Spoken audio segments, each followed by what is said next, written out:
श्रीमन्नारायण नारायण नारायण।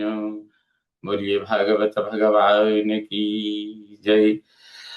आप समस्त भक्त वृंदों को मेरा सादर प्रणाम। इस समय प्रस्तुत है श्रीमद् भागवत महापुराण तृतीय स्कंद का के 30वें अध्याय के 11वें श्लोक से प्रारंभ है। वार्तायां लुप्यमानायाम् आरब्धायां पुनः पुनः लोभाभिभूतो निस्सत्त्वः परार्थे कुरुते स्पृहाम्।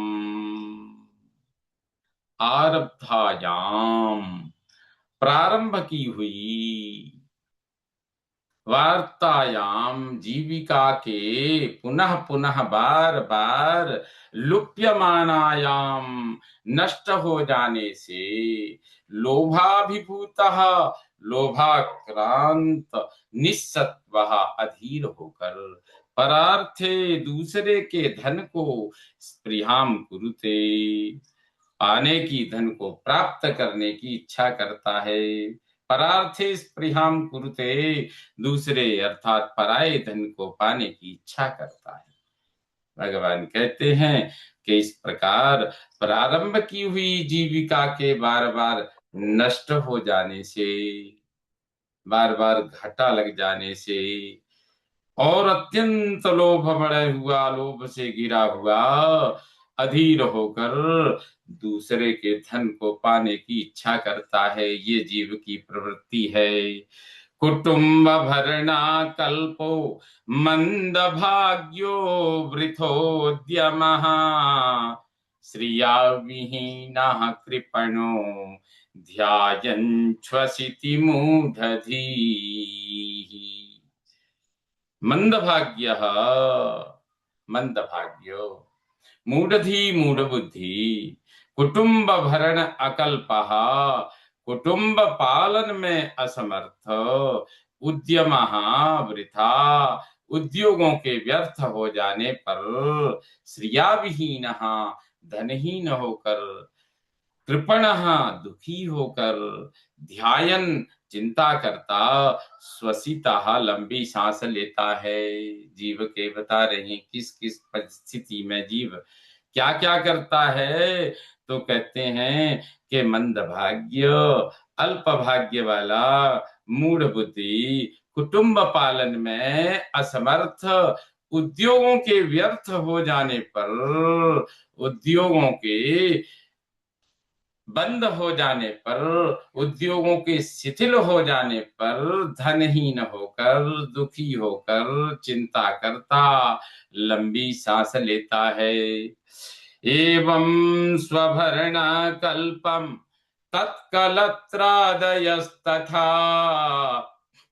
नाद्रियन्ते यथा पूर्वम कीनाशा इव गोचरम्। एवं इस प्रकार स्वभरणम अकल्पम अपने पालन में असमर्थ का, तत्कलत्रादय उसकी पत्नी पुत्र आदि, कीनास गोचरम इव किसान जैसे बूढ़े बैल का, कीनास गोचरम इव किसान जैसे बूढ़े बैल का, यथा पूर्वम तथा आद्रियंते न जैसे पहले करते थे वैसा आदर बूढ़े होने पर नहीं करते हैं। अर्थात किसान जैसे जवान बैल का, जो किसान के खेत में काम करता है, उस बैल का जितना आदर होता है उतना बूढ़े बैल का आदर नहीं होता है। कहते हैं भगवान इस प्रकार अपने पालन में असमर्थ का उसकी पत्नी पुत्र आदि किसान जैसे बूढ़े बैल का जैसे पहले आदर करते हैं, किसान बूढ़े बैल का जैसे पहले आदर करते थे वैसा आदर नहीं करते हैं।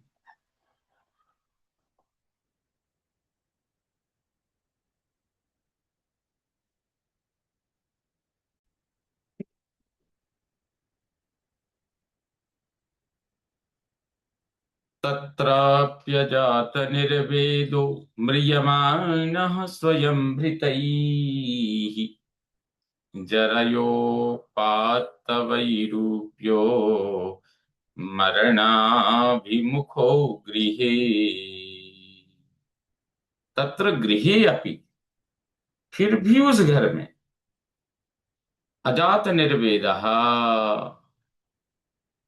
वैराग्य नहीं होता। फिर भी उस घर में वैराग्य नहीं होता।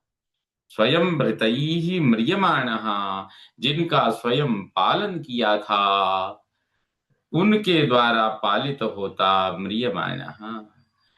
जरया वैरूप्यः, बुढ़ापे से कुरूप होकर, मरणोन्मुखः, मरण अभिमुखः, मरणोन्मुख हो जाता है। आस्ते कहते हैं, अर्थात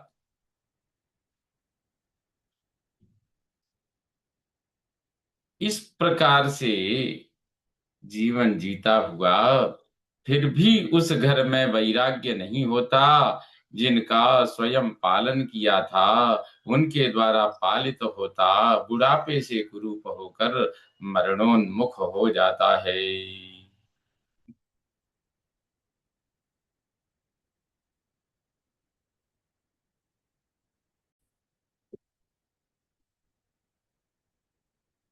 आस्तेवमत्योपन्यस्तं गृहपाल इवाहरन्, आमया व्यप्रदीप्ताग्निरल्पाहारोल्पचेष्टितः। अवमत्या उपन्यस्तम, गृहपाल इव, अवमत्या अपमान पूर्वक, उपन्यस्तम फेंके हुए टुकड़े को, गृहपाली व कुत्ते के समान आहरण ग्रहण करता।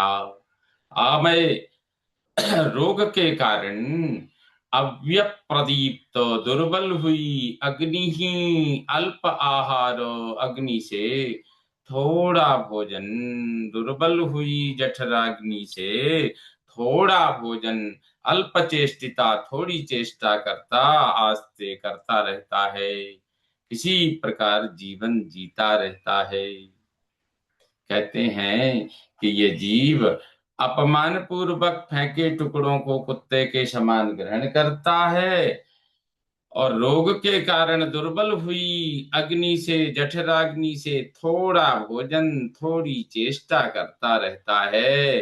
अर्थात किसी प्रकार येन केन प्रकारेण जीवन जीता है। वायुनोत्क्रमतोत्तारः कफ संरुद्ध नाडिकः, काशश्वासकृतायासः कंठे घुरघुरायते। वायुना क्रमता, प्राणवायु का उत्क्रमण यानी निकलने की तैयारी होने पर, उत्तारहा, नेत्र की पुतलियां ऊपर चढ़ जाती हैं। नाडिका, नाड़ियां कफ से रुक जाती हैं। नाडिका कफ संरुद्धा, नाड़ियां कफ से रुक जाती हैं। काशश्वास, खांसी के कारण श्वास लेने में आयसः कृतः, प्रयत्न करना पड़ता है। कंठे घुरघुरायते, गला घर घर करने लगता है। अर्थात कहते हैं, प्राणवायु का उत्क्रमण निकलने की तैयारी होने पर नेत्र की पुतलियां ऊपर चढ़ जाती हैं, नाड़ियां कफ से रुक जाती हैं, खांसी के कारण श्वास लेने में प्रयत्न करना पड़ता है, गला घर घर करने लगता है। शयानः परिशोचद्भिः परिवीतः स्वबन्धुभिः, वाच्यमानोऽपि न ब्रूते कालपाशवसंगतः। परिशोचत भी, शोक करते हुए, स्वबंधु भी, अपने संबंधियों से, परिवीतः घिरा, शयानः सोता, वाच्यमानः काल वाच्यमानः अपि कालवसंगतः ब्रूते न।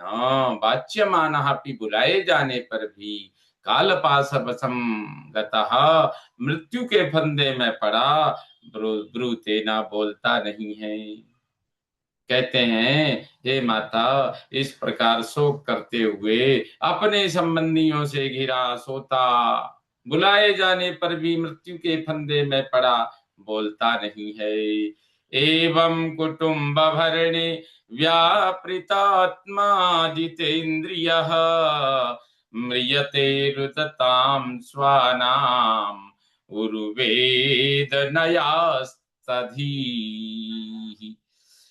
अजितेंद्रिय, इंद्रियों को वश में न करने वाला, कुटुंब भरणे, कुटुंब पालन में, व्यापृतात्मा, व्यस्त चित्त पुरुष, स्वानाम रुदताम, स्वजनों के रोते रहते, उरुवेदनया, बहुत पीड़ा से, अस्तधि ही लुप्त बुद्धि, एवं म्रियते, इस प्रकार मर जाता है। कहते हैं हे माता, इस प्रकार जीव इंद्रियों को वश में न करने वाला, कुटुंब पालन में व्यस्त चित्त पुरुष, स्वजनों के रोते रहते, बहुत पीड़ा से लुप्त बुद्धि, इस प्रकार मर जाता है।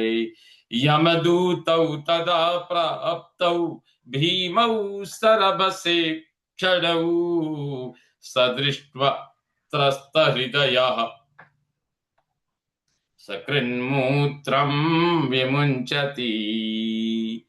तदा भीमौ, उस समय भयानक, सरभस ईक्षण, क्रोध भरे नेत्र वाले, यमदूत प्राप्त, क्रम से कम दो यमदूत आते हैं। सदृष्ट्वा, वह उन्हें देखकर, त्रस्त हृदय, भयभीत हृदय, सकृन्मूत्रम विमुंचति, देखकर भयभीत हृदय से डर के मारे मलमूत्र त्यागता है। अर्थात कहते हैं माता, इस समय भयानक वह जीव, भयानक क्रोध भरे नेत्र वाले,